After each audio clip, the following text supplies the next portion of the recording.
Energy fans, welcome to the Energy Boost. I'm Brent. And I'm George. And welcome to the one place you can come each and every week for all the news you need to know about your guys in green, and they're back home.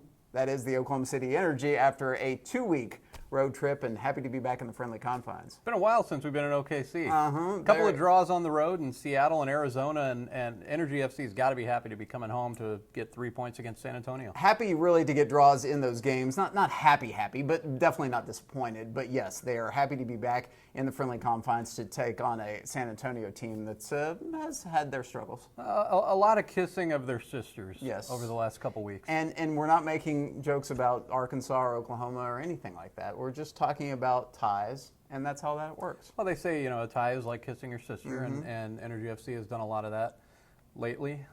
Yeah.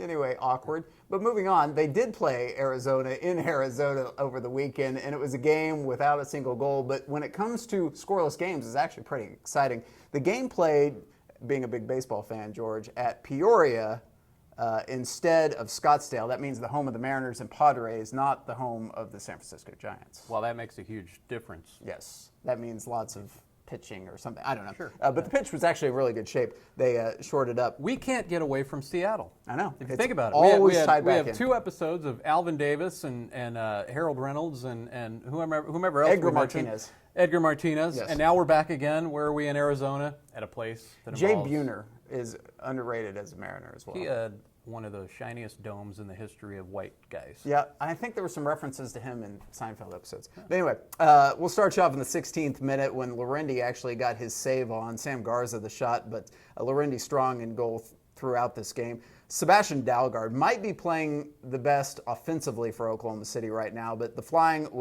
Carl Wazinski, was just solid in goal for. Dalgard can't buy a break right now. can't. He had tons of chances, tons of shots. He gets stellar opportunities, and there's always somebody there, whether it's a goalkeeper or a pesky post. It was 0-0 at the half and really an uneventful first half. Second half, though, things lit up, really. 51st minute, Dalgard with the shot, Carl with the save. Lorendi had big blocks at 60, at 66, at 75. And then Oklahoma City had their chances, too. Bonner had a shot late. Cody Andrews just missed. Frimpong just missed. It ends in a 0-0 tie. Coach talked about having chances that didn't capitalize in that second half. I think it's a very intense game. It was a battle. Maybe not the prettiest game, but there was 2 teams who came out and gave everything they had. The intensity took a level up in second half. The chances came, the game opened up a little bit. They had their chances, we had our chances. Yes, we'd all love 3 points today, but coming here, getting a point and still creating the chances that we want. We're definitely on the right roll right now. We're unbeaten in 4 games now. I think we have something good going on right now. And something we didn't touch upon, got a little chippy there in the second half as well. Well, Arizona and Energy FC have quite a history. A couple years ago at Purple Stadium, there was a little run-in at the end of that game. Last year, again, another heated match at the end of the season. There's some bad blood here. There are some bad blood, but the game ends in a 1-1 draw in Oklahoma City. Happy to get the point. Goes now home to take on San Antonio, and we'll talk more about that game. We'll talk more about the USL as a whole because some big matchups over the week that we need to get you up to speed on. We're going to do a lot of talking. Yeah, we are going to talk. And we're going to talk San Antonio versus Oklahoma City. In more than just in more than one way. One capacity, yeah. Stay tuned. We'll be right back on the booth. Hey, everyone. It's time to cross Go to Bank off your errand list for good. Did you know you can monitor account balances, transfer money, deposit checks, pay bills, and more any time of day from anywhere in the world? It's possible with mobile banking from First Fidelity Bank. It's another way FFB gives you personal local bank service with big bank products. Visit ffb.com/mobile and learn more today. Hi, I'm Cody Lorendi. Who's control the chance, a shot in it again, Lorendi! Join us Sunday as we take on San Antonio FC at Taft Stadium. For tickets, call 235-GIG or visit energyfc.com. Welcome back to the Boost, everyone. George. And Brent. And now time to talk about a little USL, all the goals, all the week that was when it comes to the competition in the East and the West. The East and the West in the USL. A big week What do you got? Well, we'll start off with the team that Oklahoma City is about to face, San Antonio, hosting Rio Grande Valley. They called this the South Texas Derby. Ooh. South Texas and Derby just don't go in the same sentence. No, that's two completely different dialects there. Robbie Lovejoy dialing up a little MCI, long distance, 1-800-COLLECT. Reach out and touch someone. You wanted to sing it. I did. Ever since last week, I wanted to sing that song. Reach out and just say hi. 3-2 Rio Grande Valley gets the win over San Antonio. We'll talk more about FC San Antonio or San Antonio FC here in a second. Sacramento at Galaxy 2. This goal was finished off by Harry Williams, but the kickback in the middle is really what was turning heads. Sacramento's playing strong, 2-0. They get the win over Galaxy. Sacramento looks phenomenal. Again, they won the whole thing a couple years ago, and it looks like they're going to contend this year. Mm-hmm.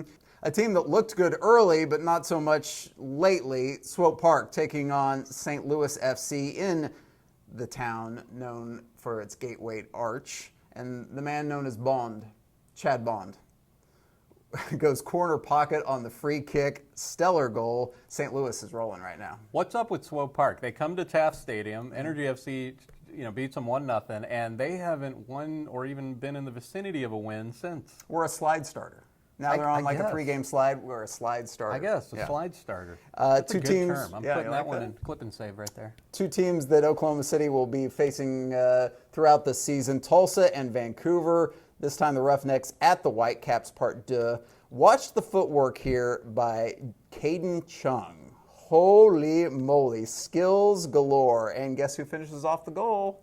Kyle Gregg. Kyle Gregg, only in there for about 16 minutes, but finds another goal. Vancouver gets the victory at home against Tulsa 3-2. Caden Chung. Caden Chung. Everybody Caden Chung tonight. Have fun tonight. Everybody Caden Chung tonight, yes. Caden, a very interesting name, so we'll move on to the interesting Western Conference standings. You'll see that Los Angeles still on the top spot. Why? They've played 9 games. 16 points for the Galaxy 2. Wait, you said last week they played 740-something games. Yeah, they backslid. But 9 games is still almost twice as much as Oklahoma City's. Yeah, LA hasn't missed a beat as far as the games played are concerned. That'll, of course, even out later on in the season. Vancouver with 14 points, but only 6 games played. So Vancouver actually, when it comes to points earned per game played, actually probably in the top spot. San Antonio comes in at 2-3-2, 8 points in the West, and then Oklahoma City tied for the bottom spot. But once again, only 5 games played, by far the least. Well, and they're also getting points in those games. Yep. And the road games, like we talked about. Yes, points on the road, that's huge. Energy FC was one loss last year at Taft Stadium. So they're actually set up quite well, regardless of the standings. Quickly to the east, shall we? And you'll see that Louisville on top with 15 points. They continue to play extremely well. And Le Goose Egg continues for Montreal. Oh, my goodness. Ooh la la, Sacre Bleu, or Au Bon Pain, or Cordon Bleu. Cordon Bleu? Or Dijon. Next break, I'm looking up Goose Egg. We're going to get it right. 0 for the guys from Montreal, and that is your USL roundup. Speaking of the USL, big matchup for Oklahoma City against the new addition to the USL, the San Antonio FC. We'll talk about that when the break rolls on. George? I'm going to look up Goose Egg. You better do it, and you better stay tuned.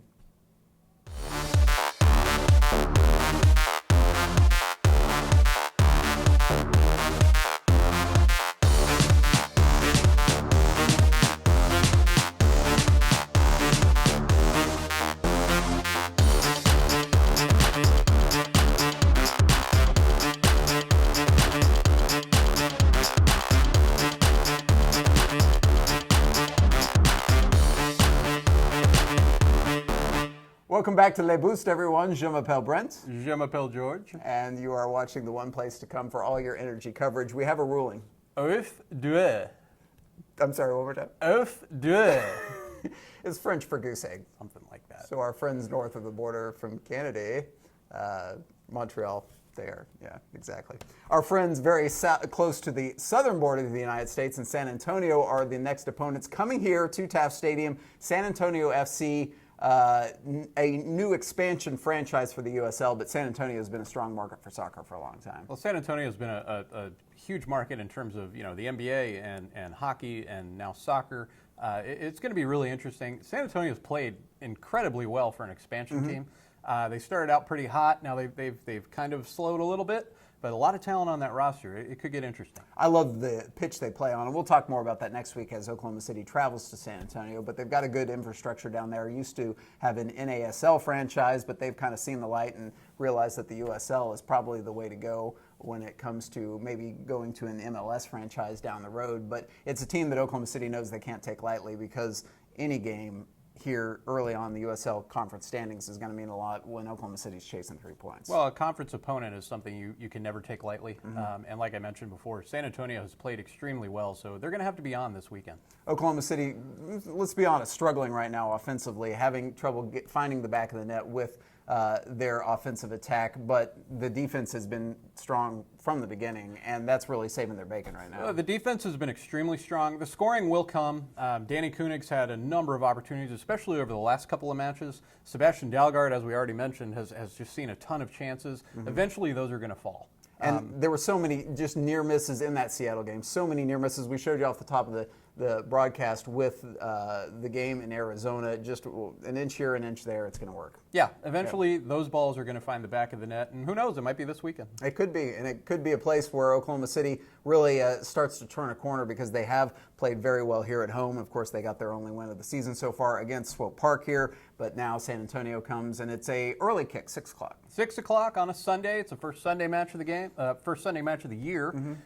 First 6 o'clock match of the year. So And Oklahoma City fans already used to Oklahoma City playing a team from San Antonio. yes, totally. This will be the 50th match of this month between a team from San Antonio and a team from Oklahoma City, if I'm correct. I think it might be 51 now, but we're going to have to check with the judges. Yeah. Okay. Tickets available 235-KICK. You can also go to the website for more information. Yeah, if you go to energyfc.com/ticketcentral, you'll see a couple of the specials that we have on tickets for that match and other matches. Get your tickets now and come on out. It'll be fun. It's going to be fun. We actually talked to some players and coaches about what they think about San Antonio coming to town, and they're excited. We know San Antonio's a good team. They've got some good results, and we're looking to be back in Taft and hopefully use the crowd in our favor and get 3 points underneath our belt. Yeah, we've watched a little bit of video. I've watched personally some video. They have some good players on their team, and I think if we execute how we want to play, we should be fine. So the players and coaches excited about the game itself, and you should be excited to be here early, because the tailgate party that happens in the southeast corner of the stadium complex here at Taft is something that you just got to attend. Oh, we got face painting. We got like a bouncy house type of thing. Cornhole. We have a cornhole champion here, Yes. by the way, folks. Dominated cornhole. There's going to be probably like a guy juggling something on fire. Right. A guy getting shot out of a cannon while either swallowing a sword or eating fire. I've actually heard reference to bearded women. Probably. Yeah. Why not? Monkeys. Point is that you'll never know. Yeah, You you never gotta know come. until you experience it. I like the photo booth. It's fun to put on the hats and just pretend. And you bring your cornhole belt. And my cornhole belt is there in full force. Sunday, though, tailgate party probably start around 4, right? Yeah, 4 o'clock. Match kicks off at 6. It's the first Sunday match of the year. It's the first 6 o'clock match of the year. Get here early. It should be fun. It's going to be fun. Once again, go to 235-KICK. Give us a call for tickets. Also, energyfc.com. We have to take a break. When we return, we'll talk with the man behind the man behind the man. We're talking about who? We're talking about General Manager Jason Hawkins, and he's actually the man behind the man behind the man behind the man. As long as we can get at least one Swingers reference in per show, I think we're doing well. Guy behind the guy. Yeah. You're watching The Boost. We'll be right back. Excuse me, darling. I'm sorry. Wow. I want you to remember this face here, okay? This is the guy behind the guy behind the guy. Fun, food, and soccer await you at the Energy FC match this Sunday at historic Taft Stadium as Energy FC takes on San Antonio FC. Use your energy and call 235-KICK or visit energyfc.com. We are OKC!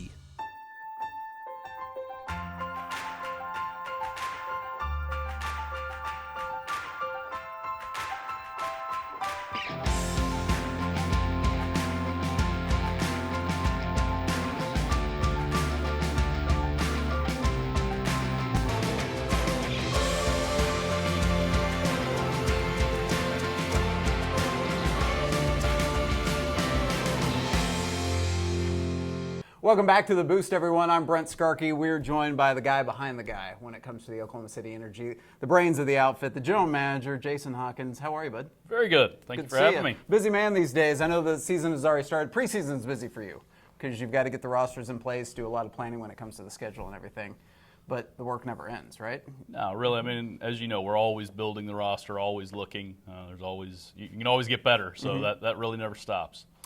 This is the time of year where we're in the meat and potatoes of the actual USL schedule, but now we've got to start thinking about Open Cup, right? Absolutely. For those who are not familiar, especially traditional American sports fans, not used to a tournament popping up in the middle of the regular season. Yeah, I mean, the beauty of the tournament is it's that one thing inside of our culture that kind of allows teams from different leagues to play against each other and whatnot. So obviously gave us our first shot at MLS in kind of a game that wasn't just a preseason game.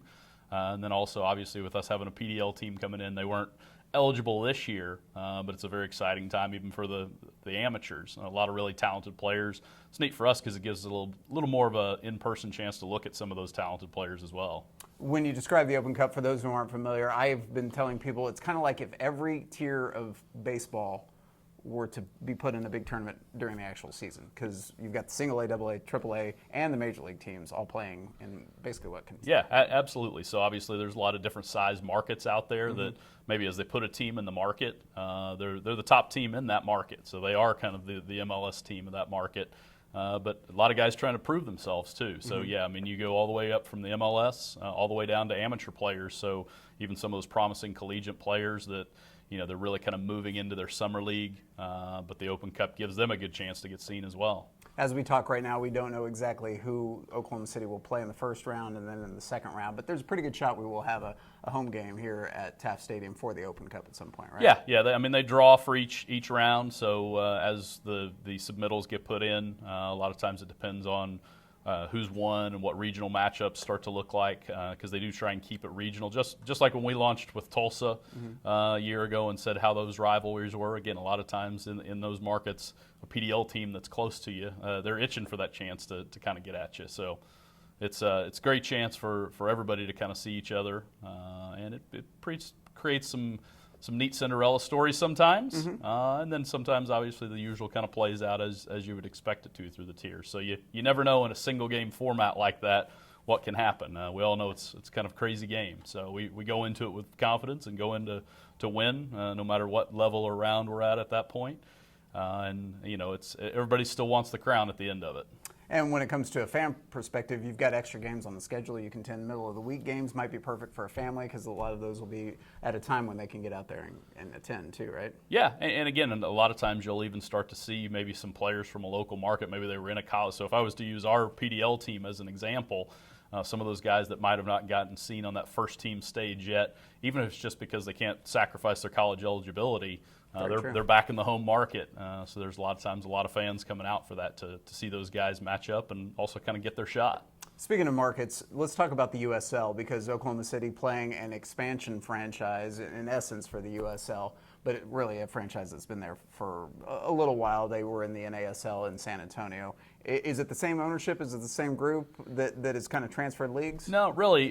San Antonio Spurs, the Spurs Sports and Entertainment have stepped in big down there. So, I mean, pretty respected sports group.